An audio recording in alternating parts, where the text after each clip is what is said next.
is giving them. Almost got some players kick. Devin Hester from the 18. Reading box, Devin Hester into the open field. And Hester picks up another block. Devin Hester, the punter to beat. He beat him. Devin Hester all the way. Touchdown, Chicago Bears. It's just incredible.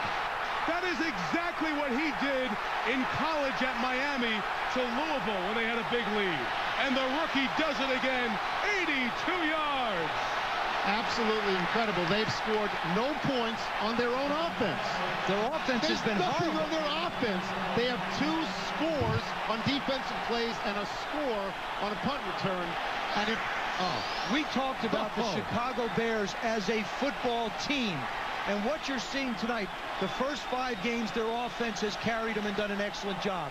Tonight, the special teams and the defense have jumped up and now created an opportunity for another chapter in your Matt Leinart story to be able to try and do something. 4 picks against Grossman and 2 fumbles. What did you see about the Bears would shut them down that way? No, we just the Bears are what we thought they were. They're what we thought they were. We played them in preseason. Who the hell takes a 3rd game in the preseason like it's bull? We played them in the 3rd game. Everybody played 3 quarters. The Bears are who we thought they were. And that's why we took the damn field. Now, if you want to crown them, then crown their ass. But they are who we thought they were. And we let them off the hook.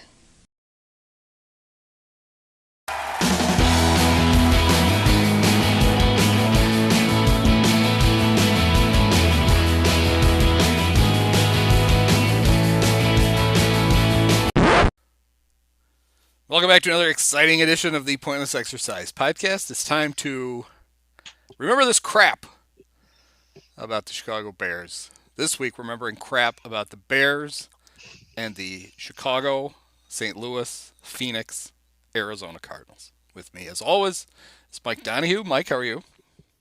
Okay, I'm doing all right, Andy. A little disappointed since the last time that you and I spoke. The 2021 Bears seem to be on the precipice of finally delivering on our wishes and giving us the novelty of an interim head coach, and that really kind of seemed to get pushed to the brink.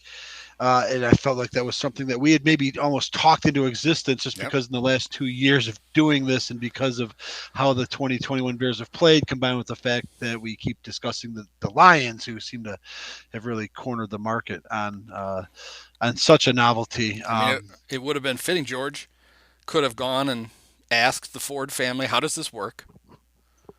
There is no bigger expert in interim coaches than the Lions. And we know how much the McCaskies now like to consult with all of the old rule. Do you think it was a problem in that when he first started to think about it, they were playing the Steelers, and he probably mentioned it to whatever Rooney is still alive, and they're like, oh yeah, we don't do that. No, we don't. We don't have fire coaches. We just wait till they retire. Which is true. George is like, well, maybe that's a good idea. And then he had to sit and watch the terrible game against the Ravens and was like, all right, something's got to happen. Maybe. I don't know. Well, no, and that's you bring up an interesting point because, we broke down the Steelers are one of 2 teams that have never had an interim coach, correct? We broke down how absolutely putrid that they were for 4 decades. They were like the McCaskies before it was cool. I mean, they somehow year in and year out and through the war years and just having a team that was not competitive, they did actually establish that tradition apparently. But no, I think the Bears are the only team without an interim coach.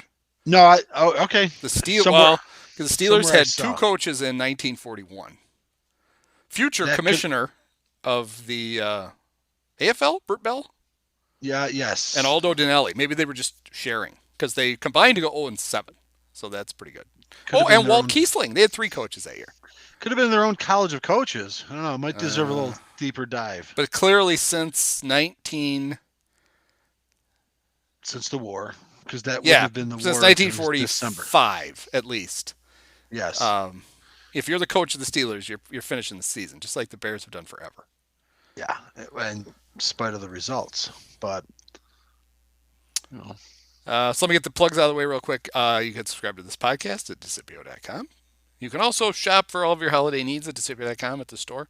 You can even buy a shirt that says Fire, Nagy, and Pace, and Phillips, and McCaskey. And I actually sold some. All of somewhere them. out there in the wild, there's people wearing those shirts. If a McCaskey sees that out in the wild, they're dumb enough where they just That's why I might did it. They're like, oh my God, they're really fed up. This guy, what does a T-shirt cost? Accidentally, inadvertently fire themselves. $1,000? Yes. You're soon going to be able to buy a gift subscription for people that you want to gift to the Pointless Exercise newsletter, pointlessexercise.com. And of course, sign up for the Instagram at Pointless Exercise 1. And somebody's going to win their choice of the T-shirt at the Pointless Exercise Discipio store at Discipio.com. There. Getting relatively efficient at all the spiel at the beginning. Am I eligible to win that prize? Yeah, of course. Somebody is, and I may give them something. The person who was follower number 69 emailed me and said, "What do I get for that?" So I might send him a little something. Boner time. I think he might have to should probably give him a boner time. The Josh Fields #1 boner time. This is all coming out of the profits, though, guys. Got to remember. Okay, so I when I saw how many years these two franchises have been playing each other, the Cardinals and the Bears, I had to look something up because the first time they played, one of the teams was in Chicago and the other was not, and the one that wasn't were the Bears, because it was the Decatur Staleys against the Chicago Cardinals, and that was 1920.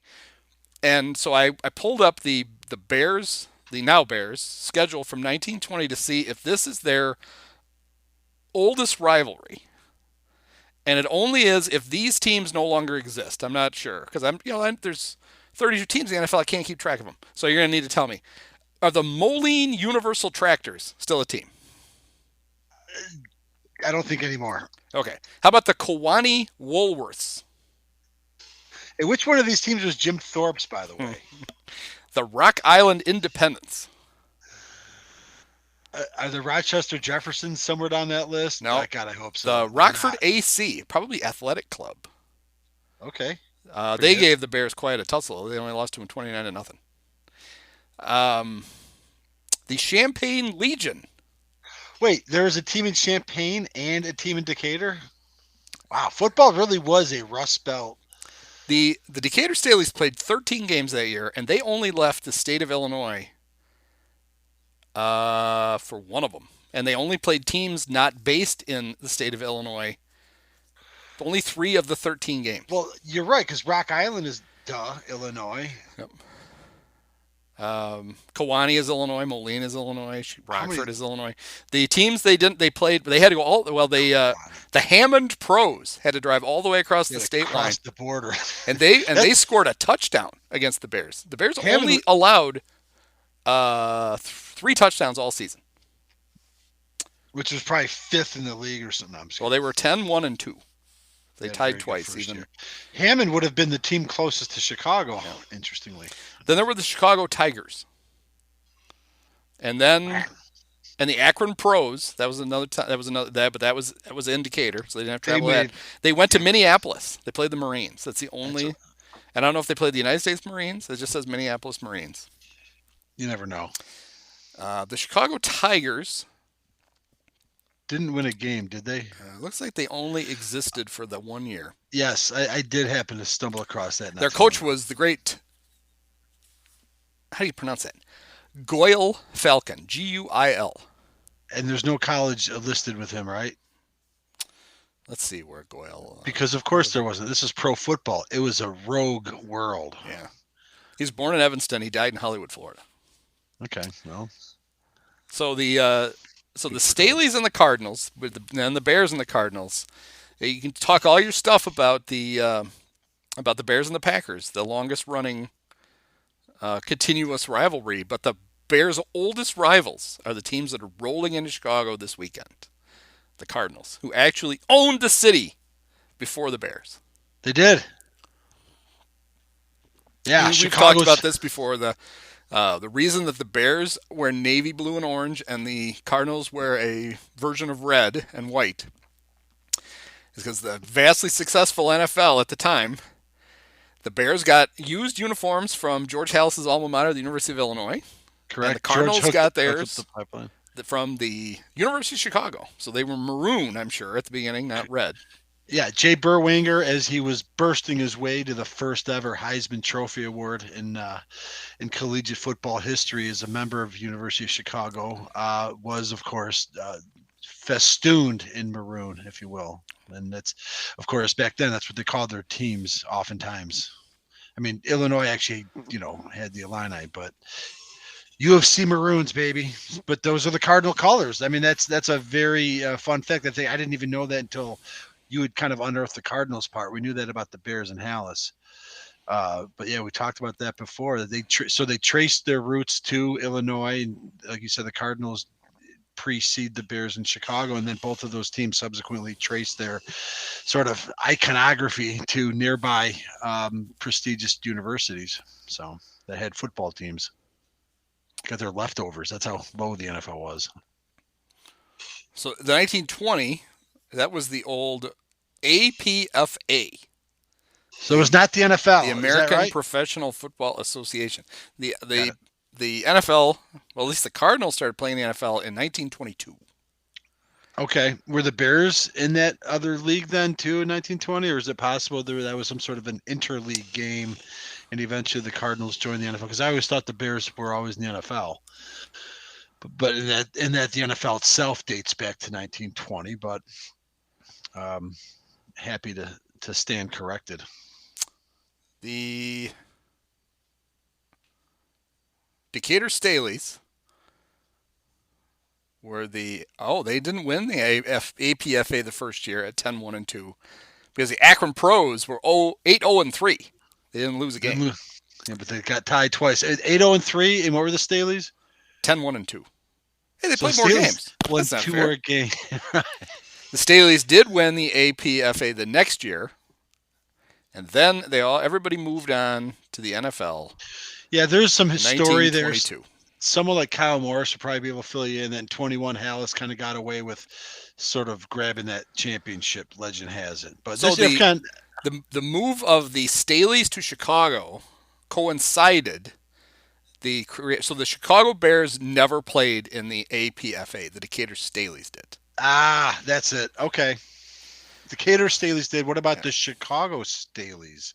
Because remember, the first year of the Chicago team was the Staleys. That was a promise, supposedly.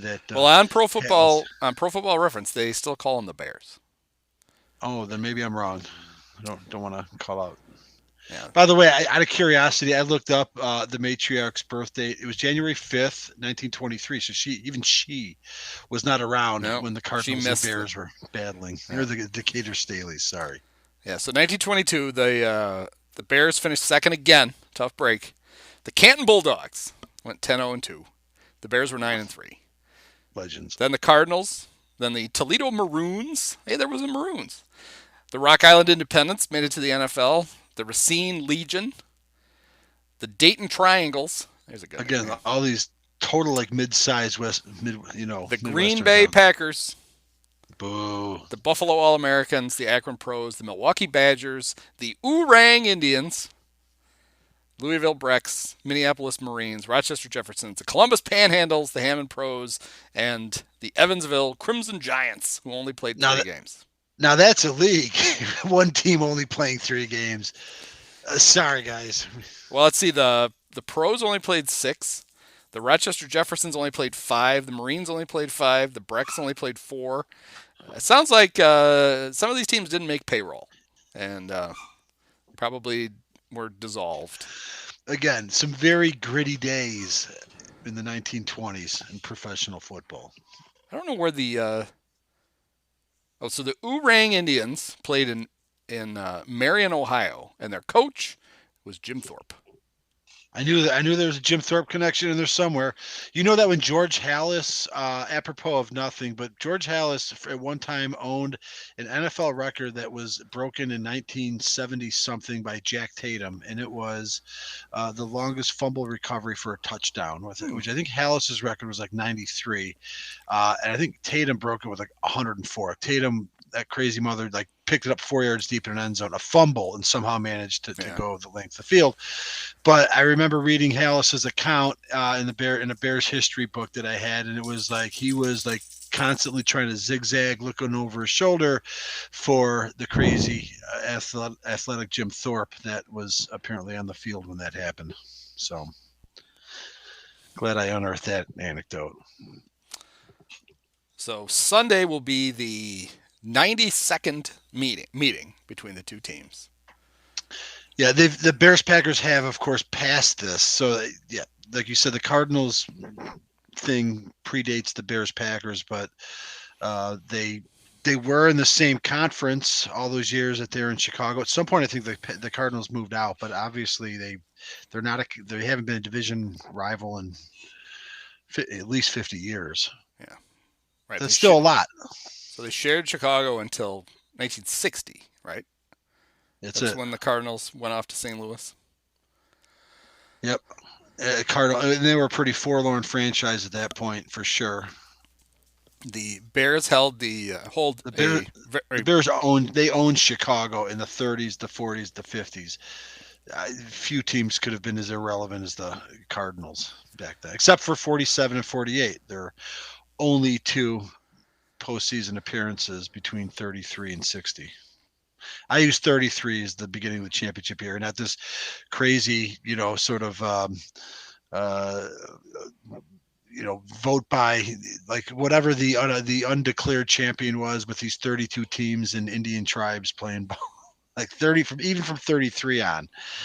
The Cardinals were only made the postseason twice, only one better than the Steelers. They did win one, but that was it. It's pretty woeful by the time they crawled out of Chicago, much like their baseball neighbors. The Bears and Cardinals played twice a year, every year until 1952. Yeah, and I think they somehow threw the Cardinals in the other division around at some point. It didn't make any sense. Then they played every year until the Cardinals moved. They would play once a year. Yeah, I think the Cardinals went to the East. The Cardinals didn't play. The Bears, the Cubs. I'm going to say Cubs and Cardinals. The Bears and Cardinals didn't play in 60. They didn't play again until 65. And then really sporadically. The Bears hold a very healthy 57 to 28 to 6 edge in the all-time series. Right. Because those years that they were playing each other twice was, like I said, the Bears owned football in the 40s. They owned Chicago in the 30s, 40s, and 50s. I think the pre-championship era involved one champion, non-championship game champion with Ernie Nevers in 1925. But regardless, it was not a Cardinals town at all, and so that's where the Bears really racked up a lot of that difference. It seems like they didn't play a lot when we were kids. Like there weren't a lot of chance encounters. They were in the East, so it's hard. It's easy to forget that they had such a ridiculously linked history for 3 decades. Yeah, they played 75, 77, 78, 79. But then they only played twice in the 80s at all. That's it. We'll get to the 79 game. 79 game is noteworthy. I can remember the 84 game. Just to tie a bow on it, I do want to quickly, just because I happen to have come across this, and it's true.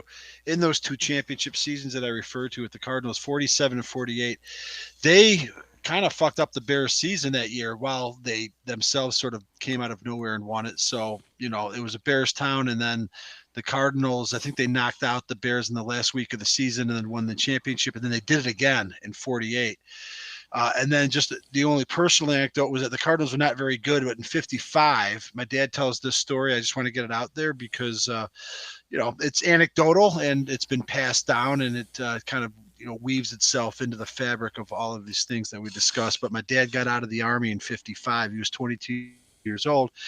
And that December, him and his brother-in-law, Uncle Len, who they would, they around about the time that they would share season tickets at Wrigley Field, they decided to jump on the L and go to the South Side in late season 1955 because the Bears were, hopefully returning to the championship game, and they, had that sort of swagger, that the Bears fans would have had back then coming off of the 40s, kind of like what, we had as Bears fans and certainly Bulls fans in the 90s, that sort of, we're going to go into your Comiskey Park and, step over you guys on the way to making the championship game. And my dad tells the story that the Cardinals just blew the shit out of the Bears in that game.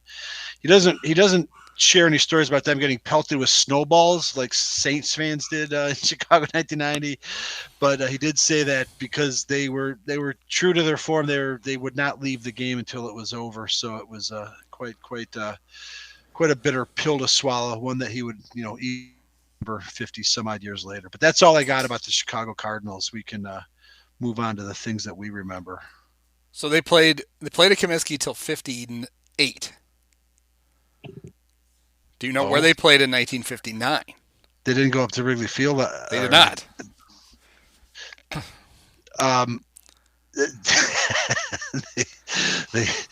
They set up at Horner Park somewhere, or like they played at Bill Bedwell's backyard, Kelly Park, where 16. They were the first professional football team in Chicago to call Soldier Field home for one season. Get out for a full season? The last year. I'm sure they probably already had the paperwork filled out. I didn't know that. It says right here they played Soldier Field in 1959. They had played in Comiskey in 58. No kidding. 59, of course, was the year the Sox went to the series, so there would have been there otherwise would have been some potential conflicts into October, which nobody would have expected because, of course, the Sox hadn't been to the series in 40 years. So I wonder what do you suppose Soldier Field seeded for football in 1959?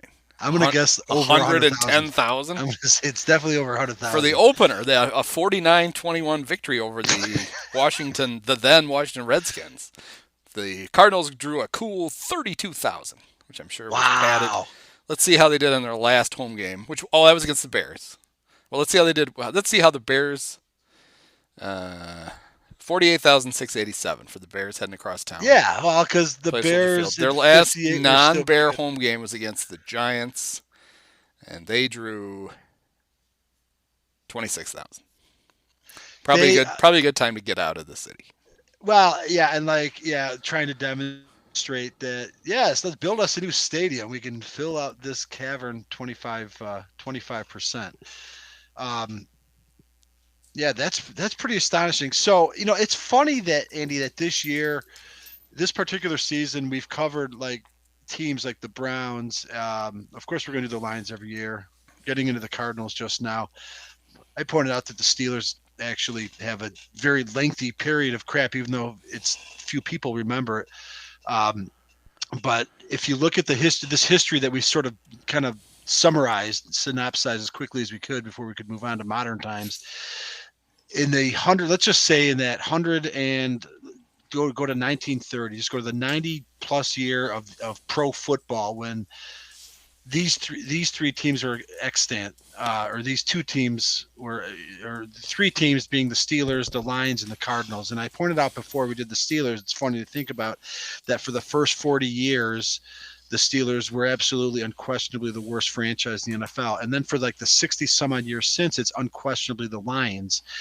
And yet when you look at that whole scope for the entire reign of 100 years of these three teams that are extant, fucking Cardinals are absolutely the worst. They're and then it's not to just pile on, but it happens to be true, kids. I'm not saying that there's any sort of something in the water on the south side of Chicago, but we've pointed out that of the 16 extant baseball teams in Major League Baseball that trace themselves back to the World Series era of 1903, only one team has been to as few as 5 World Series, and it happens to play their games Comiskey Park, where the Cardinals played. So I'll just leave that there. Kind of funny. I didn't really come across that sort of similarity until more recent times. But it is funny that the Cardinals really overall are just the most putrid of all the franchises that have been around for 100 years, much like the team that they used to share a park with. That's all. The Cardinals, when they were in Chicago, trained at Lake Forest College. They go all the way around the city. Kind of ironic, considering that the Bears have made their home in Lake Forest for that is ironic. Many years since the Bears were fucking off to St. Joseph's College and Rensselaer, right? Indiana, for their camp. Made no sense. Hallis lived on the north side. The Bears played in Wrigley. Sox were on the south side. They're going all the way through the city, up along Lakeshore or whatever, Green Bay Road. Crazy. So, yeah, I mean, we don't have a lot to add to the illustrious matchups of the Bears and Cardinals. Can we start with 79? Sure. So that would have been the infamous day in Bears history. December 16th. Yes, 1979. Happened to be my sister Maggie's 13th birthday. Also happens to be the morning on which George Halas's son and Bears president Muggs Halas suddenly heart attack. Apropos of nothing, also happened to be, and I'm sure this can be verified, a very cold day in the Chicagoland area, and I only remember this because at the time, I myself, who was a 7-year-old lad and the youngest of 5, in a little small one-story 4-bedroom ranch home in the northwest suburbs of Chicago, in which there were exactly 6 electric blankets for everybody to keep themselves warm, and but it still left a short one. And of course, this is still from the era and the generation where, when things get tight, it's not the breadwinner that suffers. You have to protect him. I think it's a little bit different nowadays. You got to protect, in other words, the long and the short of it was that while everyone slept in comfort, all I remember is having and this would not be advised, a heating pad just tucked in between my legs as I shivered at 6 a.m. as I'm waking up, trying to stay warm on that morning. It was quite quite an experience. But anyway, the day warmed up, the sun came out, the Bears were fighting for the playoffs. It was the first season in which I was into the Bears. I shook off whatever frostbite I may have had from waking up in my bed that morning. Some members of my family went to the game, and what was at stake when the Bears squared off against the Cardinals on December 16th was a potential Bears playoff appearance, which would only mark their second one in, of course, 2 years, but also their second one since they'd won the NFL championship in 1963. Now, just beating the Cardinals would be all they would need to do if the Tampa Bay Buccaneers would lose to the Kansas City Chiefs at home in Tampa Bay. But there was a sort of a just biblical rainstorm that was taking place in Tampa that day that did end up being a Tampa 3-0 victory. And so that kind of looked like it was over for the Bears, but then there was this weird combination of if the Bears can score so many points and get themselves up to this point, and then if somehow the Dallas Cowboys, who I'm not sure how incentivized they were, they may have been, can also beat the Washington Redskins, then we can maneuver it, and the Bears will reach the playoffs again for the second time in 16 years. And that, so what I will say is, as far as the racking up the points, the Bears absolutely did everything they could, blowing the doors off the Cardinals and their rookie running back O.J. Anderson from the beginning. Yeah, the Bears were up 21-0 at the half, and they didn't stop. They ended up winning the game 42-6. Neil Armstrong and company had to be running up the score because they knew it was at stake. They were, I know it was only 1979, but word was reaching the booth as far as what was happening in Tampa. You can't rely on the Chiefs to help you out. So the Cardinals that day, their 2 leading rushers were Otis Anderson and Theotis Brown. Otis and Theotis. Nice. And Otis Anderson had an incredible rookie year that year. And I have to bring this up because I'm sure you saw this. You see where there was is it Otis Anderson this week who's in the news? Oh, I don't know. Okay. Well, maybe it's not big news, but at the time that I had sort of logged into, he was killed. He was a football player at former UCF University, and so this player, when I'd heard that he was that he was murdered, but he was a player. He was murdered, and I said, "Wait, is that OJ? Is that Otis Anderson's kid?" Otis Anderson, who, as it turns out, actually gained just over 10,000 yards.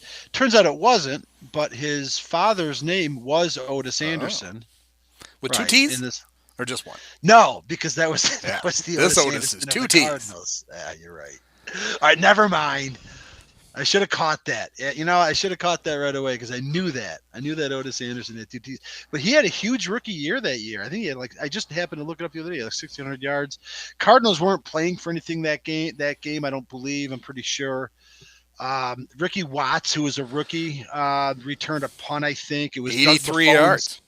It was Doug Buffone's last home game, regular season, and turned out to be last home game at Soldier Field. Played a long, miserable career for so many shitty teams. Doug, here's a trivia for you. Doug caught a pass, not an interception. He caught a pass. I think I remember it makes sense. It looks like the Bears may have faked 2 punts because Bob Parsons threw 2 passes. This is the second consecutive week we've unearthed a game in which Bob Parsons has made a pass attempt. One was on Thanksgiving. He was 1 of 2 for 22 yards. Clearly, that was the pass to Doug Buffone. So they are obviously running up the score. It's like a college football game from the poll era. Mike Phipps, 18 of 33 for 233 yards. 2 picks, 2 touchdowns, 2 picks. I don't know how they won with the great Steve Pasarkowitz lighting it up for the Cardinals. He was 5 of 28 for 65 yards. Sounds like someone that was fixing an L train right before the game. Jim Hart hobbled onto the field and was 2 for 4 for 12 yards. Well, we should probably quickly give our propers to Jim Hart before moving on. Jim Hart is just, and this isn't as embarrassing as the fact that until recently Sid Luckman was our all-time leading passer. Jim Hart, mostly because he was healthy and effective enough to stay there a long time and was on a few good teams in the 70s, remains the St. Louis Cardinals all-time leading passer. He's also an Illinois native, I believe. He's definitely an SIU alum. And, of course, he's been mentioned before in this podcast because he was part of the three-man booth in 1985, the first year that the Bears went to WGN, and, of course, went all the way and won the Super Bowl alongside Dick Butkus and first-year Wayne Larrabee. So kudos to you, Jim Hart. I believe he left the didn't he leave the broadcast booth to go be the athletic director at Southern? And he was there a long time, I'm pretty sure, wasn't he? Now that you mention it. It said Hart returned to serve as SIU's director of athletics during the 90s. They didn't even. This is on the SIU official website. They couldn't give you the years in the 90s. Yeah, I don't know. I don't think he hired Bruce Weber, but still. So Jim Hart, he's their all-time leading passer. He threw for almost 35,000 yards. So that's... it's legit. He was... it's not too bad. They had some good teams. Like it's before our time. We're aware of the fact that the Cowboys and the Vikings and then the Rams are always sort of the third part. But I think right below that, the Cardinals had some good teams. Well, they had Roy Green. That was later. Otis Anderson. Right. That's what we remember. See, now you can that'll be a segue. You jump from 79. The next game was 84. I remember watching this game because this was an up and coming Bears team who lost early in the season at that stupid old Busch Stadium because that's where the Cardinals of St. Louis football played, I guess their entire existence. Well, except for probably the first 5 years. They probably had to play in Sportsman's. Yep, they did. They played Sportsman's Park. But Roy Green, I know, was on the receiving end of one. There was a brief period of time, I'm sure you can vouch for this, Andy, where Neil seemed like the greatest quarterback of all time. And I'm talking like maybe a 14-month period. Yeah, Neil Lomax, who played at Portland State, is that right? Yep, that's right. And he was the Jim McMahon of whatever conference that was. Well, Jim McMahon set all those.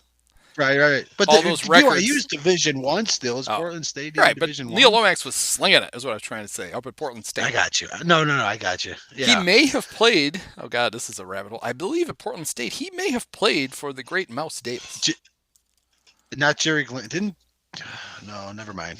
I thought maybe Jerry Glanville had some Portland connection. Could have a Portland collection too. He did. Mouse Davis, who is nice call. That's the run and shoot. Right, the Detroit Lions in the late '80s. And other places, much more famously before that, I'm pretty sure. Was the head coach of Portland State from 1975 to 1980. It says here he coached with Jerry Glanville at Portland State. Let's see when Jerry was now I'm validated. So Jerry Glanville was at Portland State. Folks, more Portland State football than you can shake a stick at. But I don't see it on here. Let's see. Georgia Tech, the Lions, the Falcons, Buffalo, Houston. When the hell was he at Portland State? Glanville or Lomax? Jerry Glanville. I think. Ooh, that's a good question. It would have been in the 70s, I'm guessing. But so Lomax may have been. Yeah, he was there was just a memorable string of highlight reels. All right, this is okay. So now we're really Mouse Davis was the head coach of Portland State when Neil Lomax was there. He returned to be the offensive coordinator under Jerry Glanville when Jerry went to Portland State from 2007 to 2009. That's right. Glanville went to Portland State in our lifetime. He went 9-24. Yeah, and just cashed a check apparently. Yeah. That's why I couldn't find it. I was looking way too early on his thing. Yeah, but Neil Lomax, was a legend in whatever division Portland State's in. Yeah, and featured on many highlight reels that Harry Callis would have no doubt provided narration for that brief period of time. It just seemed like Lomax to Green was a thing, and then it was gone. And I think they did just barely miss the playoffs one of those years when my cousin Neil O'Donohue missed a late kick in the very sad Jim Hannafin, head coach of the Cardinals, and then looked on. In 1984, Neil threw for 4,614 yards for the Cardinals, 28 touchdowns. Yeah, it was a huge year. He was his only Pro Bowl season. That's the year that they almost made the playoffs but didn't. Yeah, he probably got MVP votes. Yeah, they were 9-7 playing under the great Jim Hannafin. Yep. Yeah, it came down to the last game, and we were rooting for him only because his last name was O'Donohue, Neil O'Donohue, but he missed might have been against the Redskins. But here's a nice note. The Bears would appreciate this. On the Pro Football Reference page for the '84 Cardinals, they list, the offensive coordinator Rod Dowhauer and the defensive coordinator. They had co-guys. It was Tom Bettis and Floyd Peters, and then it says principal owner / de facto general manager Bill Bidwell. That's some shade. I like it. I like it. Well, considering the Bears were a franchise that just didn't bother to have a general manager for however long. 15 years. Yeah. Pretty much a decade. So apparently them and the Cardinals were following I'll just do it. And what do they have in common? Right. So I'd like to learn more, not tonight, but I'd like to learn more about the Bidwell. Are they still, does some descendant like the McCaskill, are they part of this weird, menagerie? Yeah, their owner is Michael Bidwell. So you got the Maras, the Rooneys, the McCaskey, and as we learned today, I believe the McCaskies will only seek advice from this quartet or whatever. Yeah, Michael Bidwell is the principal owner and chairman of the board of the Arizona Cardinals. Okay, well, we'll get to the modern Cardinals, who if you narrow it down to the last 20 years, have just as no less. Been no less disappointing than the Bears, if not better. So, but that Neil Lomax, yeah, duly noted. He did have a hell of a year. It wasn't a fluke, or it was a fluke, or it wasn't something I dreamt, I should say. So when was the next time they played him after 84? Is it 89 or 90? Play him in 87, 88? No, they didn't play him until 90. And I think the Cardinals are perennial. Now they're in Arizona by then. Yeah, they were they were the Phoenix Cardinals. Yeah, it was Tim Rosenbach their quarterback? Tim with 2 M's? Yes. Yeah. Jim Harbaugh played quarterback for the Bears in that game. Of course he did. That was Harbaugh's first full real season. Bears pounded the Cardinals. Well, 31-21. They scored. Bears scored 21 second quarter points. All righty. Let's see. So that was next one would have been Buddy Ryan, I think, of his 94. I didn't even think that we might end up talking about this, but I have a thought or two on the 94 Bears Cardinals game because I remember it well. Yeah, 94. The Bears were 7-4. The Cardinals were 5-6. Bears so we had a lot of fun last year breaking down Buddy Ryan and how he, after he kind of flamed out as the Phillies coach, which was a situation that he was afforded because of his success as a Bears, defensive coordinator, he worked his way back in. And that 1 year at Houston, in which he ended up punching Kevin Gilbride in the face, which did not hurt his job prospects. He frankly had a point. But in that 1 year in which Joe Montana, pretty much slayed Buddy in the divisional playoff game that year, he leveraged that into the head coaching job of the Arizona Cardinals. And I think his quote was, "You got a winner in town." Might have been something along those lines. So when they met, Buddy was, trying to drag this drag-ass Cardinals team there. The Bears and Cardinals were very evenly matched. You had the dumbass Dave Wannstedt, who would be in the midst of his only playoff season in spite of himself on the other sideline.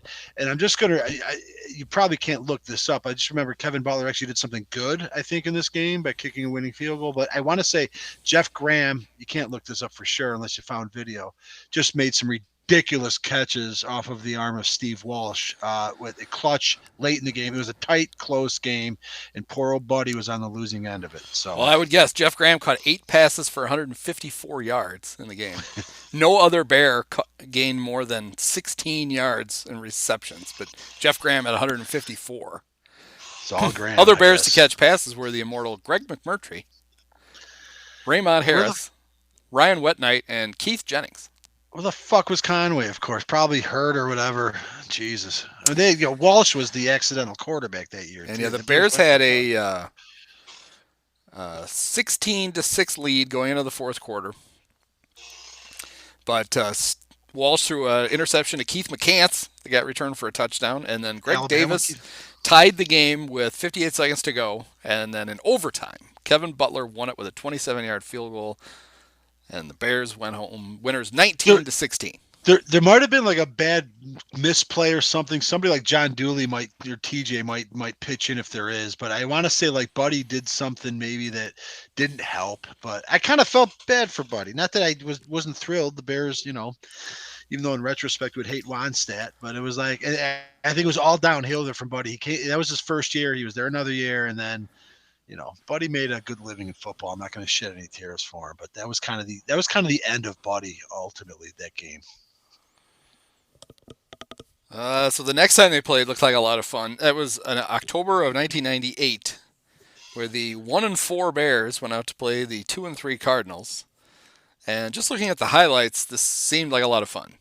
Joe Nedney kicked a field goal, then Mario Bates ran for a 2-yard touchdown. Mario Bates ran for another 2-yard touchdown run. Joe Nedney kicked a field goal to put the Cardinals up 20-0 in the fourth quarter. And then Bobby Ingram caught a 79-yard touchdown pass from Eric Kramer. And the Bears lost 20-7. Don't remember that game. Oof. That was Wannstedt. If I was ever checked out in the 90s, and I really wasn't, I committed way more time to a shitty team than I should have, and I'm sure you did too. But that, of course, 98 is – which we discussed a few times this year, was the season that Wannstedt was inexplicably brought back after, starting 0-7 the year before and obviously on a downward trend. They just decided, kind of like the team now, kind of similar there, just bring it back. And of course they finally, where they lose to the Cardinals that year, though, actually went to the playoffs. I should point out 98. That's the year they had Jake Plummer, former Bears defensive coordinator Vince Tobin was their head coach. They won their first playoff game that year in 51 years. If there happen to be any I'm sorry, I should stop for a minute and say hello to Mark Engie, Tinkers Devers, the Chance from DeCipio, who, of course, we know is the one vaunted football Cardinals fan.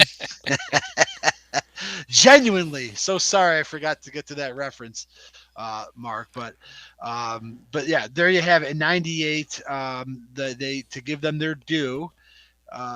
Jake Plummer himself inexplicably took them and took them to a playoff victory, but they made the playoffs for the first time since the weird strike short in '82 season. And then other than that, there's Jim Hart did it a couple times, and then but in short, Vince Tobin, former Bears defensive coordinator, to bring it full circle, Buddy Ryan's successor, won the Cardinals franchise their first playoff game in 51 seasons 23 years ago. In '98, and I think they stormed the Cowboys. So I'd certainly appreciate it. I'm sure Mark did too. In fact, I know he did. Well, the '98 game is a good highlight of something that it probably seems more than it really is, but the Cardinals seem to draft a lot of Arizona State players. So in this game, Mario Bates scored 2 touchdowns. He was an ASU alum. I didn't know he was ASU. Jake Plummer, of course, played quarterback at ASU. They famously drafted Pat Tillman, who had played at ASU. And I always assumed it was because it's like, well, just draft guys from ASU because we don't have to pay their relocation expenses. They already live here. Right. Maybe we can pay, they can still live in the dorms. Like, no, that's not going to work. Sorry, Mr. Bidwell. We don't have approval from the university. They have their diplomas. They can't continue to receive the benefits. So the Bears and the Cardinals would match up again, finally back in Chicago. They had played. They hadn't played in. So this game in 2001 was the first time the Bears and Cardinals had played in the city of Chicago since 1982. That's awesome. Just a quirk of scheduling where they played in Chicago in '82. Yes. Okay. I don't remember that. The quirk of scheduling, they'd played in '84 in St. Louis, '90 in Phoenix, although it was still the same stadium. They would play in '94 and '98 in Arizona, which was Sun Devil Stadium. But in 2001, the Cardinals finally came back to Chicago to take on the Fighting Dick Durans. Help me remember this game because I remember so much about the 01 season. We've broken it down. I'm struggling to remember. It was game 4 of the season. The Cardinals were 1-2. The Bears were 2-1 coming in. Okay. And Jim Miller, I assume, was the quarterback for the Bears. Yes, Jim Miller, 15 of 21, 116 yards, 2 picks, no touchdowns. Great game for him. Not a lot of offense. James Allen, 18 carries for 75 yards. Anthony Thomas, 11 for 58. The scoring was Paul Edinger, kicked a field goal in the first quarter. Bill Gramatica. Oh, our guy. Well, Martine more than his brother Bill. No, but Bill's the one. You thought it was Martine, but it was Bill the one who hurt himself celebrating? His ACL celebrating. Oh. Yes. So, got to remember that. The Bears went back ahead when James Allen scored a touchdown. Then Gramatica and Edinger traded field goals. So at the halftime, it was 13-6. Very exciting. R.W. McQuarters returned a fumble 69 yards to make it 20-6. Yep. And then Jake Plummer threw a touchdown pass to Frank Sanders in the fourth quarter to make it 20-13, but that was the final score. The Bears went to 3-1 on the season. I still don't remember that game for whatever reason. I feel like I could remember every other game. That's a black hole, but yeah, it was it turned out to be a fun year for the Bears. I do remember the next time they played, if it's 2003. It is back in Chicago. Can I just tell you 3 words? Brock Forsey game. Yeah, I see that. I was at this game. I remember this one, 2003. Bears win. And not a good Bears team. It was Duran's last season. I don't know what the Cardinals were doing. Yeah, the Bears were 4-7. The Cardinals were 3-8 coming into the game. First year of Soldier Field, the new Soldier Field. So I went to a lot more games that year because it wasn't so shitty to watch the game. I mean, all the luminaries scored for the Bears. Cordell threw a 2-yard touchdown pass to Marty Booker. Our guy. Cordell. Former Illini Neil Reckers made a 32-yard field goal for the only points for He'll the come into play soon, yes, by the way. Yeah. Then Des White caught a 10-yard pass from Cordell. Cordell had an 8-yard run, and Brock Forsey, one of his 2 carries, scored on a 9-yard touchdown run, put the Bears up 28-3, and that was the final score. He became the first, I believe, not that these things matter, but it was something that, people might now have wanted to talk about at the time, but it was discussed. It was just kind of a funny thing. but Brock Forsey happened to be white, and I think we determined he was the first white running back to gain 100 yards since Matt Suey in 1985. Pretty sure it was, and they didn't need that game. That team sucked, but it was they just controlled the ball. 27 for 134 yards. Yeah, monster. Big day, almost 5 yards a carry. The hell happened to? Why was he not? Yeah. Where did Brock go? Minnesota? I thought it was an Idaho school. Boise State. Yep. Yeah. Boise State. Yeah, good old Brock. That was his only 100-yard game too, I believe. That's why. That's another reason why it's the Brock Forsey game. That's what he calls it. The next time they played, I don't know that anybody remembers this game. I know 2006. The 5-0 Bears went out to the desert, out to the beautiful University of Phoenix Stadium in Glendale to take on Denny Green's 1-4 Cardinals. A huge mismatch. No problem here. And at halftime, the Bears were down 20-0. Just one of the more iconic, memorable games if you were around to see it, regardless of your age. Rex Grossman had been on a roll. That roll would end because he went 14 for 37 with 4 interceptions. Yeah. And October 16th happens to be my wife's birthday, and I had happened to have purchased for her tickets for her and I to see Paul Simon. Oh. Not the old bow-tied senator, of course. That would have been that fun. It was, of course, the singer-songwriter at the Rosemont Theater, and it's 2006, so we don't have smartphones. I was asking Oleg to telegraph me updates via text, which was still relatively new itself. And I just remember at some point, I like Paul Simon myself. I was excited about going to the concert, and as the game went on and the Bears were just absolutely incompetent for the first time all year, I was increasingly satisfied with my decision to do so. And at some point, I think I did just turn my fucking phone off because I think Grossman made his second or third pick, and it was like they're not doing anything. Matt Leinart looks good, and that was it. And I didn't know anything. It's one of those my personal anecdotes where it's one of those ones where turn on the radio and what? How'd that happen? So that's all. The Bears had not only were they 5-0, they were destroying people. They famously shut out the Packers on opening day, 26-0. They beat the Lions 34-7. They did have a close game against the Vikings. They won 19-16. But then they beat the Seahawks 37-6 and the Bills 40-7. And now they were going out to Arizona, and it was big whoop. And they were getting their ass kicked at halftime. They were. And actually, they were getting their ass kicked for most of 3 quarters. Right. Because it was in the third quarter when Rex had it's just third or fourth, and I shut it off. It was shortly after halftime. So with 1:47 to go in the third, Rackers made a 29-yard field goal to make it 23-3. And I was in, where were we?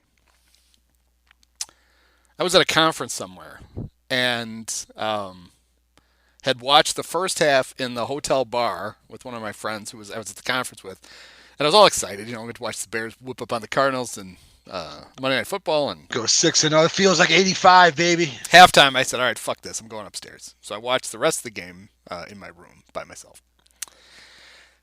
And it didn't get better for quite a while until with 2 seconds to go in the third quarter, Mike Brown returned a fumble for a touchdown.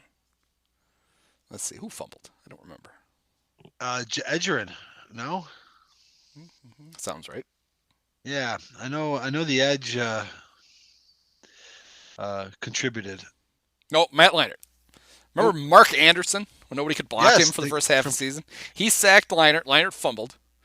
Brown picked it up at the 3 and ran it in for a touchdown. It just scored. Fuck it. Grossman is just shitty tonight. We can't leave it. We got to score. He makes it all the way in. So still, it's 23-10. You're like, well, all right, just make it look good. Make it look respectable. Start the fourth. The Cardinals have the ball, don't really go anywhere. They punt around midfield. Bears take over the 21. 3 and out. Brad Maynard has to punt. Bears force a 3 and out, get the ball back. So with 10 minutes to go in the fourth quarter, here's a great series. Bears had the ball on the, let's see. Oh, so Scott Player punts.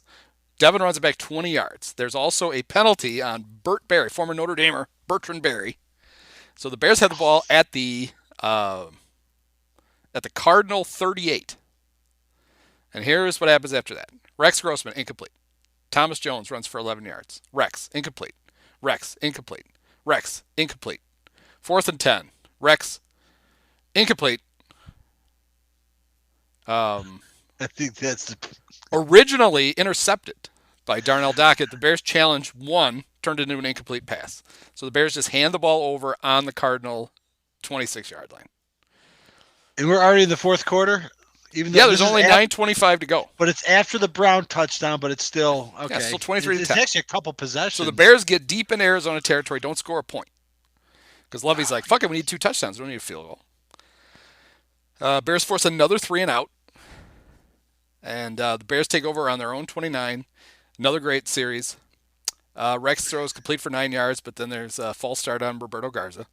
Then Rex incomplete. Rex incomplete.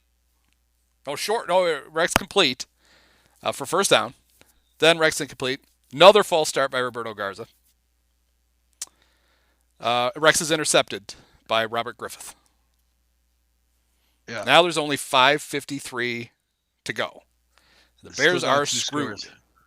And then here's the play you were thinking of. 1st and 10 at the Arizona 41. Edgerrin James is tackled for a loss of yards. 2nd and 11. Edgerrin James runs up the middle. Brian Urlacher says, just give me the fucking ball. Right. He takes it himself. Takes it away from him. Peanut picks it up and returns it 40 yards for a touchdown. So Urlacher stripped it and Peanut. All right. Got it. So now, what are we now? God, I can't do any math. 23-17. 23-17, exactly. And now it's like, how are we going to score? How is the defense going to score a touchdown to win this game? Now the clock's our enemy, right.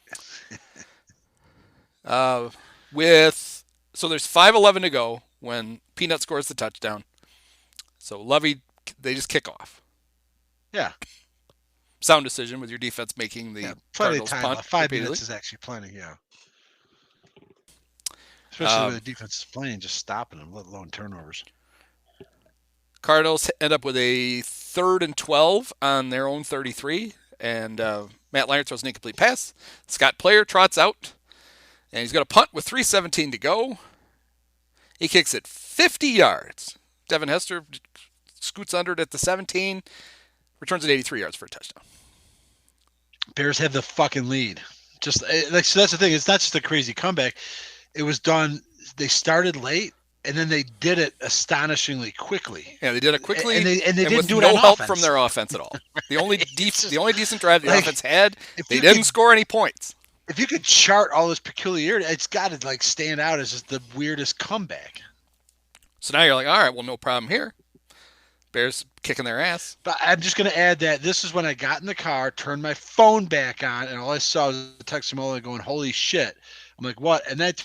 On and that's when the Bears are winning. So I actually listened to the event you're about to describe live, and now I'm back in real time, still trying to figure out how the hell are they winning this game when I turned it off an hour ago, it seemed absurd. So, but there was time on the clock still. Yes. Cardinals take over on their own 38 with 2:53 to go. So Leinart completes a pass to Anquan Bolden. Then he completes a pass to Edgerrin James. So now it's 1st and 10 on the, why is that blacked out? On the 50. Then there's an incompletion, and then another pass down to the 44. So 1:52 to go. It's 3rd and 4 on the Bears 44. Leinart converts a first down with a pass to Obafemi Ayanbadejo, which I believe is the second week in a row when the flying Ayanbadejo brothers get mentioned. Brendan's brother. So now it's 1st and 10 on the Bears 31, minute 44 to go. Leinart completes a pass to Bolden for 7 yards. Then Edge runs for 2 yards. Now the Bears are calling timeout because they're like, well, shit, they're going to score and take the lead. We're going to need some time. They're going to lose after all this. We got to hand the ball back. We're going to have Rex save us. Oh, my God. So on 2nd and 3, It's really unbelievable. James runs for 2 yards. Bears call the timeout. 3rd and 1. Israel Adonijah dumps edge for a loss. What a fortunate Huge, stop. huge play there. Bears call their final timeout, and Neil Rackers jogs out to kick a 40-yard field goal that'll give the Cardinals the lead with less than a minute to go. Former Illini, Neil Rackers, I believe. And he shanks it. Yeah. Dude, I don't remember it being first of all, it's funny, and this is, again, I say this a lot, why I enjoy doing this myself, because it refines what I remember. Somehow it was like they were desperately out of time, but managed to get in for a long range. It was like the clock wasn't even an issue. They got stopped on 3rd down, and it was still a makeable field goal. The Cardinals didn't call a timeout on that drive. They didn't need to. No. They were just eating up chunks until they got stopped. And this is kind of nice. So the Bears get the ball 1st and 10 on their 31 after the missed field goal. Grossman takes the knee. Dennis Green calls his second timeout and then just doesn't fucking bother after that. And the game ends. He has a timeout left. He wasn't Puladitka. He's like, nah, screw it. Nah, I'm not even bothering. Well, because he's already steaming, smoke coming out of his ears. By the way, we've talked about Dennis Green before. He had a colorful coaching history. Actually, generally successful as the Vikings coach. Took him on the brink of a Super Bowl a couple times, and this was his job after that. A little bit older, a little bit grumpier, and even though that team was not very good that year, a little bit pissed off at how his team managed to fritter that game away.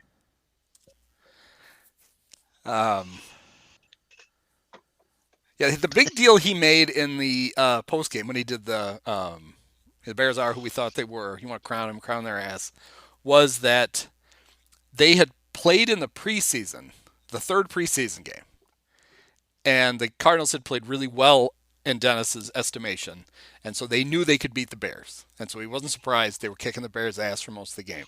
It's preseason, I don't know, but they didn't win the preseason game. But okay. Who knows? Maybe the great Bears, maybe Ken Mastroli and all the great Bears guys. Maybe there's late touchdowns by the Bears. And Mastroli, Jesus. See, I always. I don't know what years those guys. Can I get a Bob Christian, or am I dating myself? He's not a quarterback, I know. But I always took it to mean that, like, because the Bears were a little bit hyped at that point, they were 5-0, even those, not that we ever overreact to early success in Chicago, but I think we were all feeling pretty good that, like, who the fuck do these Bears think they are? Like, but we know who they are. So that was always my take. But who knew whatever it was? It was an anger that really continued to spiral out of control for Coach Green. We are what we thought they are, and then, Yeah, because what follows, the Bears were what we thought they were was what we thought they were. We played them in the preseason. Who the hell takes the 3rd preseason game? I don't see the rest of the quote. That's the one that supposedly indicates. Yeah, it's like the dress rehearsal. Yeah, whatever. Yeah. Wow. Poor Denny Green. Yeah, I don't know how much longer he led. Another guy like Buddy Ryan, he was kind of on the down slope. They tried it, didn't work. At least at that point, they were on the other side of the playoff. Yeah, because his heart had been broken by the Brian Billitt or the whole Gary Anderson. Yeah, by the missed field goal in the NFC Championship game against the Cardinals, and then Billick took off for the Ravens, and then he was offensive coordinator, and then Billick won a Super Bowl there, and the Vikings never won one, and. It took him to a Super Bowl in a year in which Green took the Vikings back to the conference title game. Only this was one of the few times that they were not kicked in the nuts and they got destroyed by the Giants. They got blown out. Otherwise, it would have been a matchup of coach and mentor, or coach and coaching branch, or whatever. But so that's good. I feel good that we covered that. It was just a crazy game. We kind of referenced it, like, even as it, like, when we talked about that Cubs Rockies games where it ended in Stevie Weichel was in the stands and ended with a wild walk off. Like, what's the Bears equivalent? I remember bringing that game up, this Bears Cardinals game up, is just just a top certainly top 10 Monday Night Bears moment, possibly top 5. It's got to be top 5. So then the next matchup is 2009. Not 04? No, yeah, 09. I'm sorry, you're 09. right. Yeah, unless we're going backwards because that was 06 before. Right. 2009, the Bears were playing the Cardinals, who had narrowly lost the Super Bowl the year before, which took a couple of ridiculous plays by the Steelers to cost them the Super Bowl. The James Harrison scoring on the final play of the first half, where all somebody had to do was shove him out of bounds, and they couldn't do it, and he scored. Yes. And then the future Bear great Santonio Holmes made that ridiculous catch to beat them. When it looked like when Larry Fitzgerald had scored that long touchdown, and it looked like the Cardinals were going to win the Super Bowl, and then they didn't. I was at this Cardinals game in 09, and I remember the first and the only thought I think I have is sadness because Tommy Harris, who just didn't have it anymore, lost his cool and got kicked out. And I was angry at Tommy until later I realized that really he gave it all he got, like you said, and I think it's true. When the Bears drafted him, they knew the clock was running on him, and they had only so much time to win a Super Bowl. So this is only like a 2009. Tommy was drafted in 04. And I don't know if Football Reference shows ejections, but if it does, it should show Tommy Harris. But he would have only been about 27 or 28. But he was kind of done at that point. That's why it's sad. And then the Bears got humiliated. Like you said, the Cardinals were good, and the Bears were in between Lovie championship games. The 2009 was actually probably one of the few bad years under Lovie overall. It was Cutler's first year, and they, I think they were kind of alive later, but not. But that was, one of the games where the Cardinals definitely had an edge. We're kind of discussing a Cardinals team at this point that's kind of in the midst of whatever constitutes their glory year in the last 60 years. I mean, I don't know about you, but I already have plans on Christmas Day to go see American Underdog, the Kurt Warner story. The movie they're making about Corona. And I would expect that this game in 2009 is most of the movie. I mean, I'm sure they'll talk about, you got bit by a spider and you had to cancel your tryout with the Bears and the Packers cut you, and then you were bagging stocking shelves, and then you played in the Arena League, and then you married a lady who's 10 years older than you, and then her parents got killed in a tornado. And it is crazy. Then you went to play for the Rams, and Trent Green blew out his knee in the preseason, and your coach cried. And then you went on to become the MVP and win a Super Bowl. But I would think that the real focus is going to be on this 2009 game against the Bears. It might be. Because Kurt played pretty well. 22 of 32 for 261 yards and 5 touchdown passes. Wow. So he did almost nearly win a Super Bowl with 2 different franchises, which would have put him in elite company, but they lost that aforementioned Super Bowl. I did not know he was still their quarterback the next year. He really had an incredible year. And I will say this about Kurt Warner. When he first broke onto the scene with The Greatest Show on Turf, I just thought he was just weird. He's kind of come around, much like Jim Harbaugh, who I also thought was always kind of weird. It's easy to make fun of the guy, but I think a lot of the stuff we make fun of was stuff that emanated from back then. He seems like he's kind of been a little bit, He seems a little churchy, which I think is why he always did, though. Right, that was the but thing that made him kind of weird. He's a surprisingly good analyst. That's what I'm In getting fact, at. There was a lot of thought that that he would have been in the Monday night booth, probably instead of Brian Griese, because Griese's not shitty. He does Monday Night Football on radio with Kevin Harlan, and I don't listen to Monday Night Football on the radio, but people really like those two. Say they're good. Okay. All right. So, good for him. So he works at it. Seems like a good guy. There's no way in hell I would actually go see that movie just because, but I don't wish him It's ill. got Zachary Levi in it, the guy who played Chuck on Chuck and is Shazam. I remember Chuck. But so Warner. I think there's a cast here. You can't. I don't know how you can miss American Underdog. I mean, sorry, Dennis Quaid is playing Dick Vermeil. Is that right? Yeah, it should be Randy though. Now that would be no. Randy plays Marion Campbell. Dennis plays Dick Vermeil. That's how it's supposed to work. Yeah, so we've got Anna Paquin plays Brenda Warner. Brenda, it should be pretty good. Did Brenda have be pretty happy? A little cute little gap in her teeth too? I don't know. I bet you poor Anna Paquin had to wear fill it in, right, and get the butch haircut. Yeah. I don't know who Jim Foster is. I'm just going to guess he's the Iowa Barnstormers coach, but he is played by Bruce McGill, best known as D-Day. Yes, from Animal House. I love Bruce McGill. Let's see. Who I'm else? I'm happy to hear. I'm happy to hear that Bruce McGill is still alive and working. Actually. How about this? A guy named O.J. Keith Simpson is playing Marshall Faulk.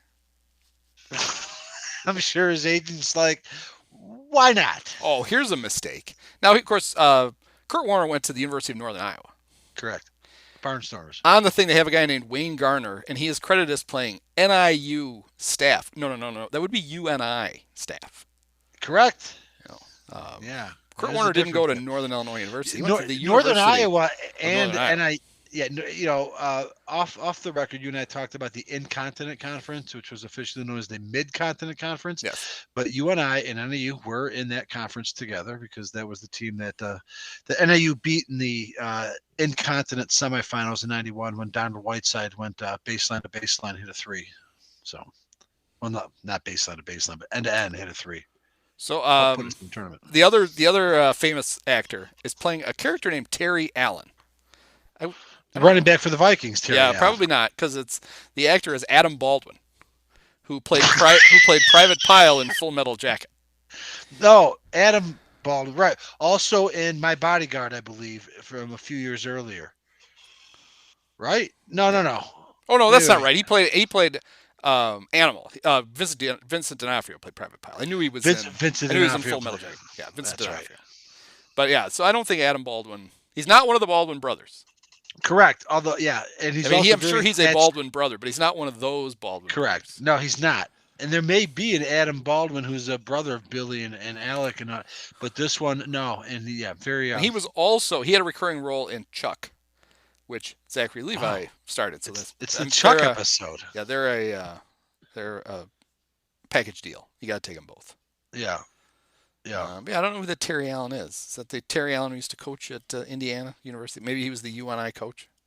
Could have been. Oh yeah. So yeah, Kurt Warner probably had.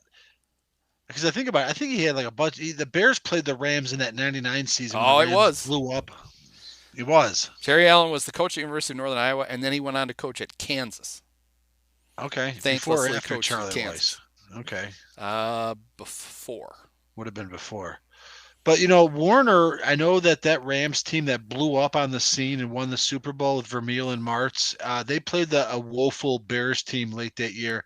I'm guessing Warner threw a few touchdowns there. I'm guessing that Warner maybe faced the Bears no more than 5 times, and yet he has 15 touchdowns. I could be wrong.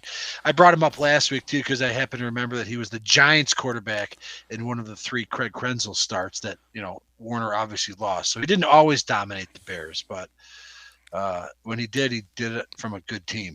Now, one of the reasons why Kurt was around to throw 5 touchdown passes in the game was because Jay Cutler and Greg Olson were having quite a day. Olson caught, where's receiving? He caught 5 passes for 71 yards and 3 touchdowns. Wow. All right. I didn't know Olson had such a big performance in Cutler's first year. Jay was 29 of 47 for 369 yards, 3 So touchdowns and a pick. Yeah, he had a good game, but he did not have a great season, I know. He couldn't keep up with Kurt Warner. The Cardinals were up 31-7 at halftime. Yeah, another. Yeah. And that was it for Tommy. So that was, 12 years ago. So would have been the encounter since. 2012, the Bears went back to Glendale. And I'm guessing they won because that was a good Bears team till Cutler got hurt.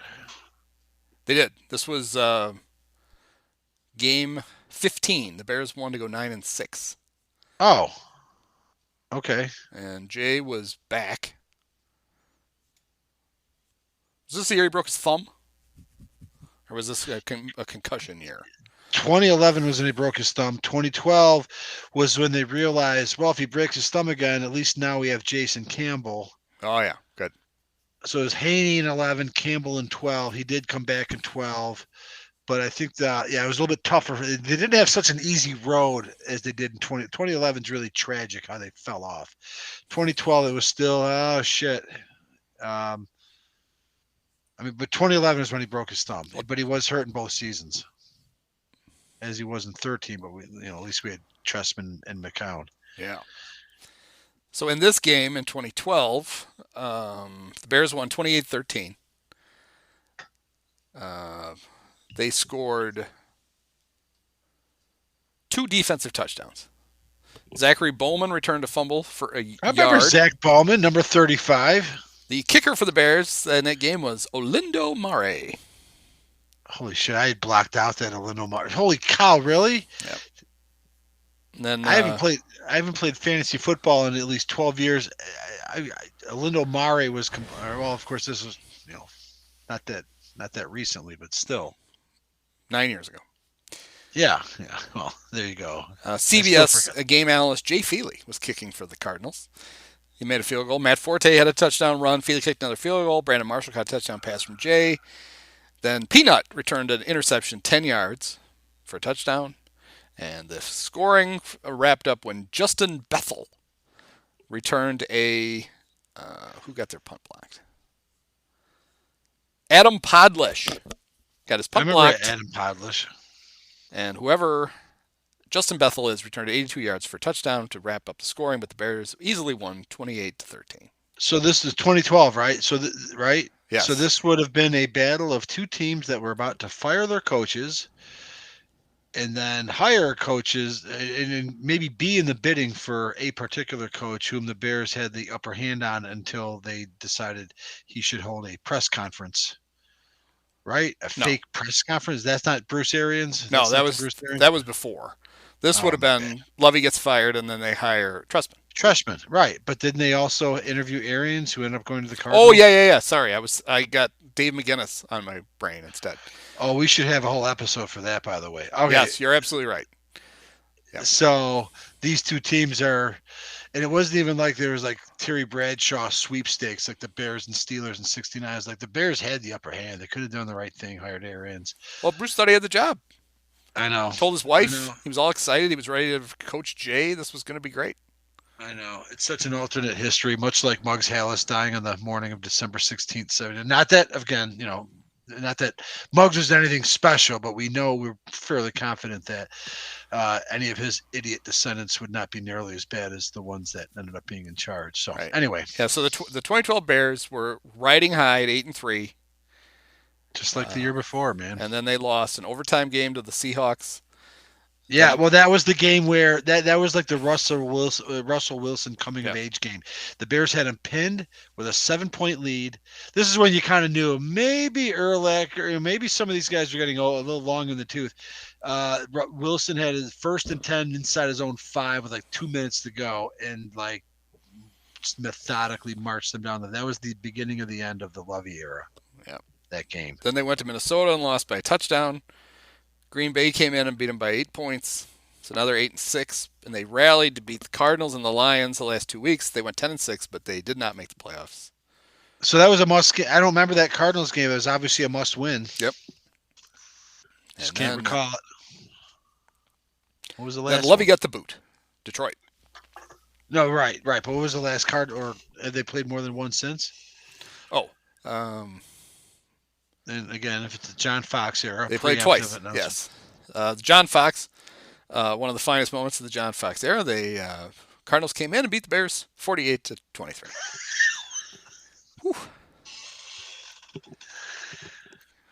That's an Arians Cardinals team, just giving it to them, almost like the Bears trying to get as many points as they can to squeak into the playoffs in '79, just like racking up the points. That's what Arians must have been doing that day.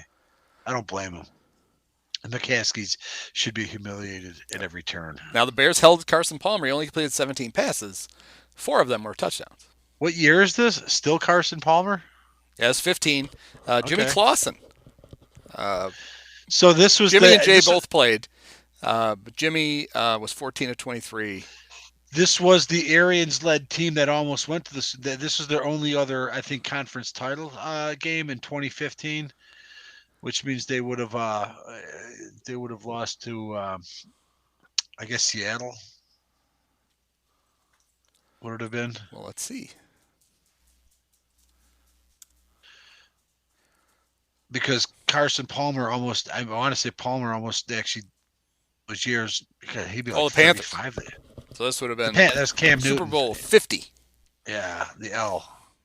But that's why they call it 50. Yeah, the Cardinals were 13-3.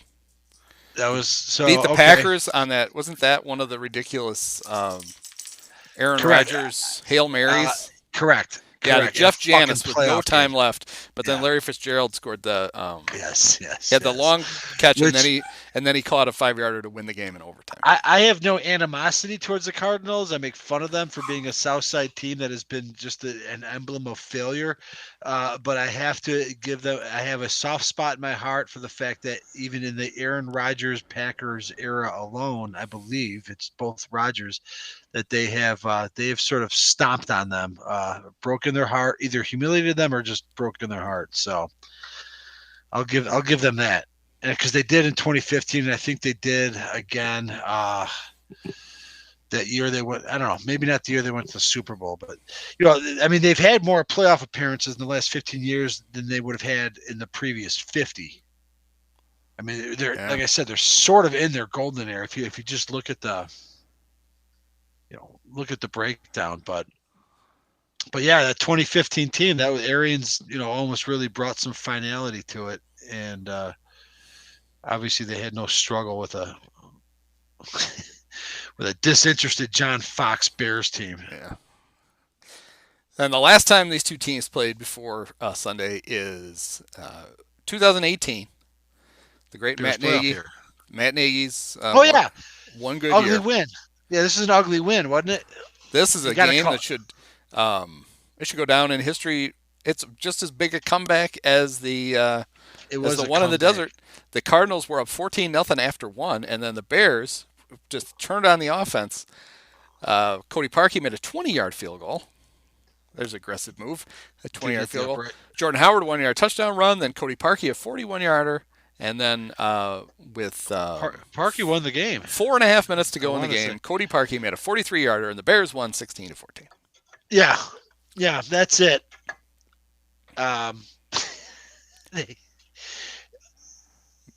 They came back. They came back all right, but I remember following that game on the game. Mitch watch it. Mitch outdueled the great Cardinal combo of Sam Bradford and Josh Rosen. That was their last year without Kyler Murray. Was Murray a rookie in 19 or 20? 19, right? Because he's in his third season, I believe.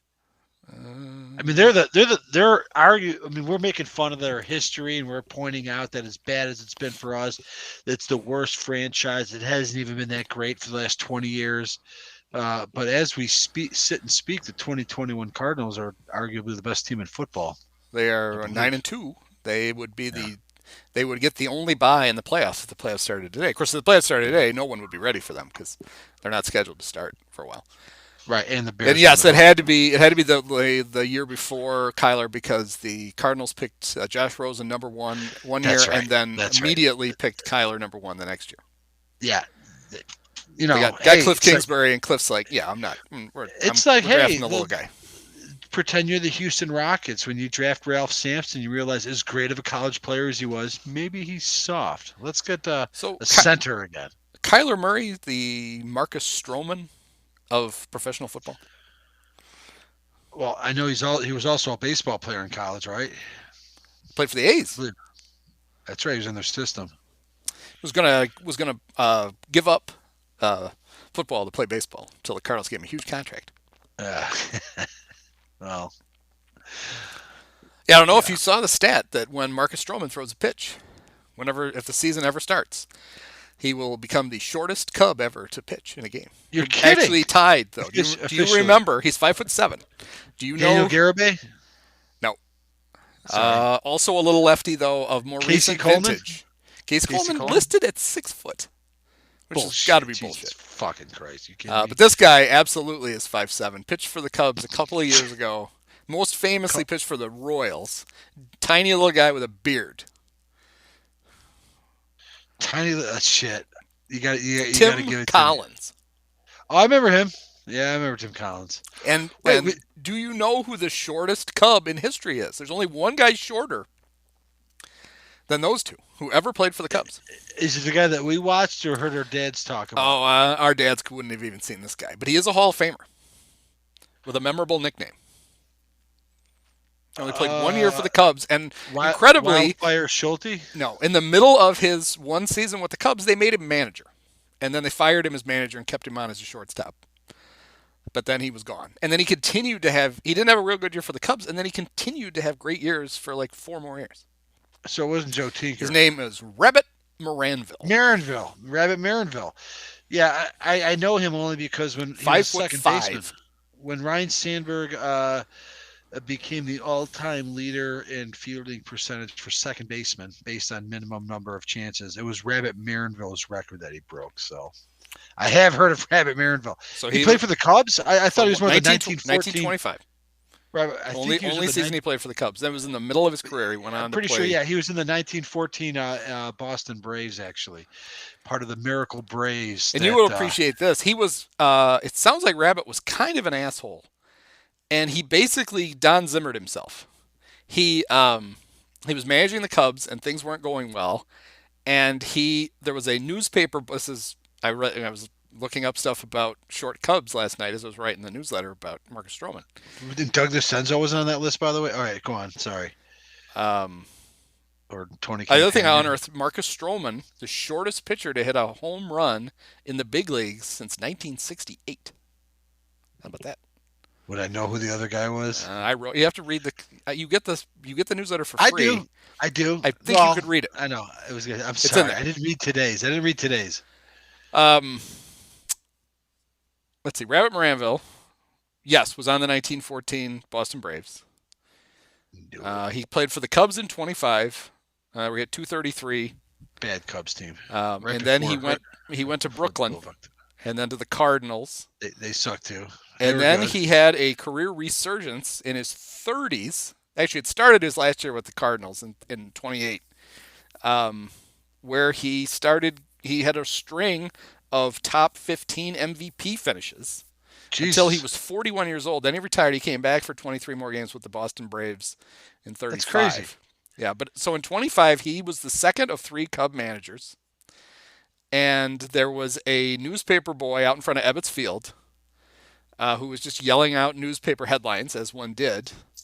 And Rabbit grabbed the little megaphone or whatever the guy was yelling into and said, "Rabbit Maranville fired by the Cubs." And the next day he got fired by the Cubs. Wow. Very much a Don Granesco, you can evaluate me right now kind of thing. They said the Cubs players did not like Rabbit very much. He thought he was funny. They were on an overnight train ride. He ran through the car, through the sleeper car, pouring water on all of the players, saying, "Nobody sleeps on my train, especially at night." And he thought it was hilarious. That's a way to build cohesion. Players did not really like him. And, so the shortest Cub ever is Rabbit Maranville, or Maranville, as you call it. Yes, that's how it was pronounced when Harry would bellow, "He finally passes Rabbit Maranville." Or Rabbit Maranville. Yeah, he played shortstop at second base. Yeah. I'm sure he was Wee Willie Keeler, though. He played shortstop primarily until 1922. He had such a long career that he basically he played 19 years. Yeah. Looks like he split it about evenly between shortstop and second base. Okay. Somehow he possessed some second base. Well, if you play second base for 10 years, you're going to have lots of... Right. That's true. Rabbit. So there you go. Another good way to wrap up Bears Cardinals by talking about a guy who played for the Cubs and the Cardinals. Right. I got a long forgotten, a tiny little early asshole. 20th century middle infielder. Just want to close with Jim Hart. Yes, he is from the Chicago suburbs. Born in Evanston, went to Niles West High School, which, unless I'm mistaken, may have also been the alma mater of current Attorney General Merrick Garland. So that's all I have to offer. In closing, I think we covered it, right? It's a weird history. It's a strange franchise. No offense, Mark, but not worthy of ire, but maybe some scorn. But again, in the last 20 years, I'm not much that that we can hold over them. But it is weird that they shared a town with the Bears for 40 years. It is. And they left no imprint whatsoever. They really didn't. They really didn't. We've talked about this offline. Just to put it on the record, there are still extant. There are still people, Chicago area folks who are happen to be Packers fans, and the reason, even though they have no connection to Wisconsin or farming, have somehow been lifelong bungalow living South Side denizens who, when the Chicago Cardinals moved out in 1960, could not bring themselves to root for the Bears, and subsequently rooted for their biggest rival. And therefore, there are actually those quiet, small. They're dying because it's represents an older generation of South Side Chicagoan and South Side Chicagoland natives who are diehard Packers fans. Which ordinarily doesn't make any sense. No. But and there are a lot of Chicago transplants, obviously, who live in the Phoenix area, and a lot of Wisconsin transplants who live in the Phoenix area. So you may have converted Bears and Packer fans who've decided, screw it, we'll just root for the local team. But when you watch Cardinal games on TV, that doesn't seem to be the case. It seems to be they still root for the team that they always did. They just, hey, the Packers are in town, we get to go watch them. Hey, the Bears are in town, we get to go watch them. So. Right. Yeah, and the only other funny thing, just to encapsulate within this episode, is the fact that they played for 20 years in a college stadium, in a desert with aluminum seats before the Bidwells could come even close to getting that stadium built. They were there forever, and it was in a time when the NFL only had so many kickoff times. It's just crazy how owners will just uproot teams and somehow survive. But they did.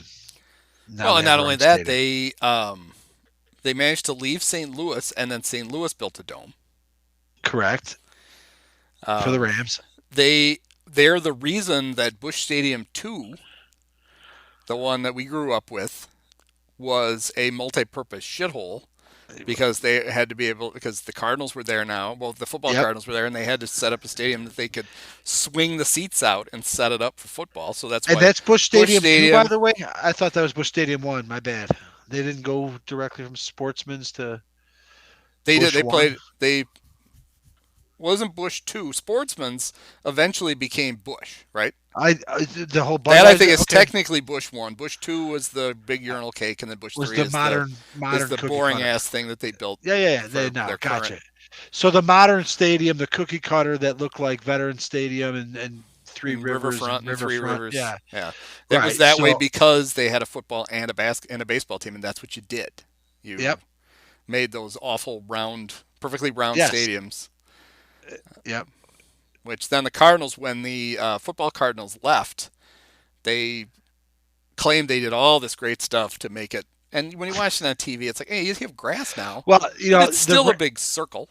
Right, and then the Rams did. The Rams also played there 95, maybe also 96, 97, but in that Busch too. So it may have gone to grass by then. Didn't matter.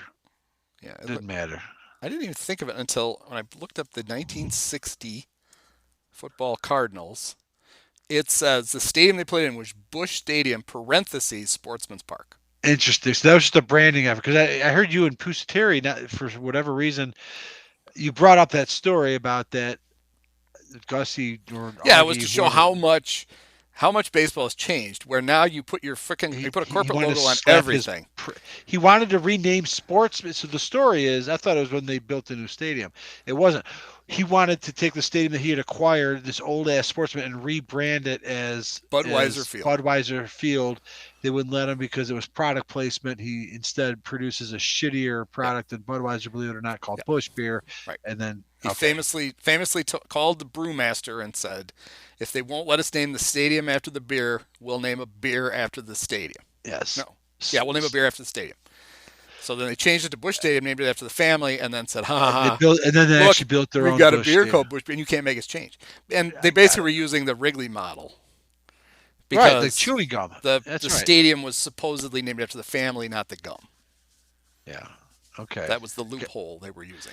So meanwhile, our maroon-clad Chicago Cardinals are playing in that dump, and then this weird cookie cutter, and then they leave. It's just such a strange history. It really is bad.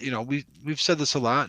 It's just amazing. As frustrated as we are at the Bears, justifiably so, and as woeful as they've been for 30 years, there are so many franchises that have been worse. Yeah, I mean, shudder to think. So the Cardinals didn't play in a football-only stadium until whenever the one in Glendale opened. I think it was around their entire history. Yeah. And you think, that's awful. But the Bears, I mean, yeah, they moved into Soldier Field in 70 what? 70.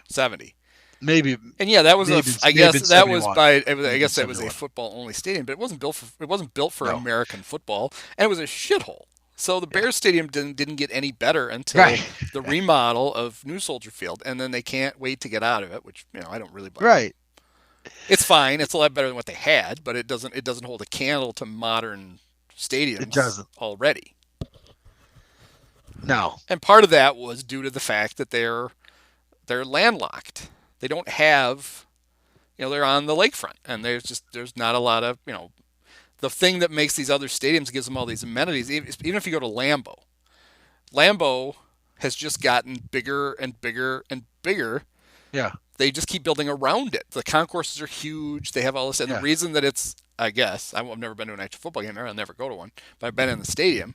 The reason that it's comfortable for football is all the other stuff. And the only reason they could do it is with nothing around it. They could build out as much as they wanted. Yeah, it's fine. Unless you're going to float part of the stadium in the lake. No.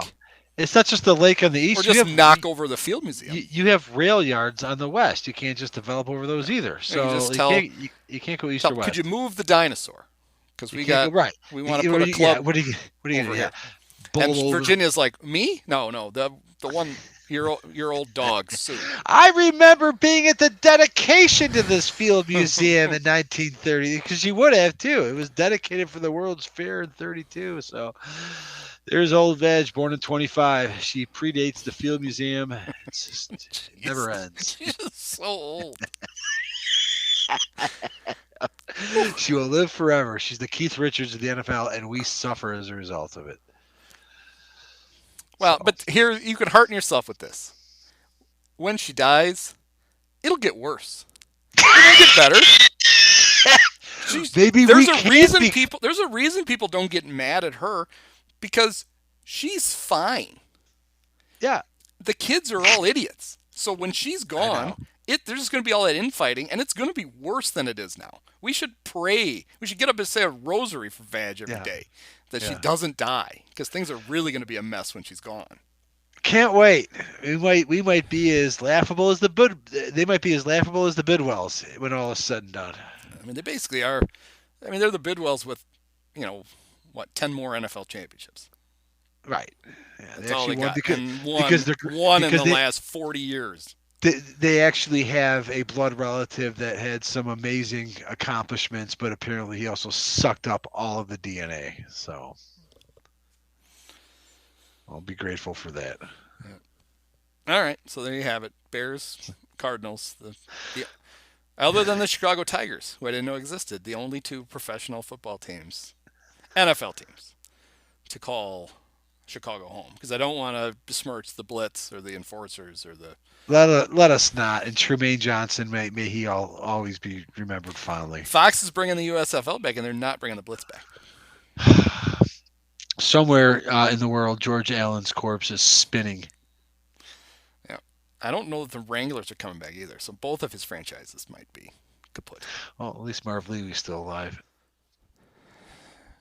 Vag's prom date. All right. Well, let's see. What is next? Next week is the Packers. So we'll figure something out. Something out. special for that, because we can't just do it. We've already rehashed their many matchups. Yeah. All right. I got a feeling we'll come up with something. So I ain't worried. Well, thanks, Mike. Thanks, Andy. Catch you next week. There's learning lessons through all of it. Many of us have herpes.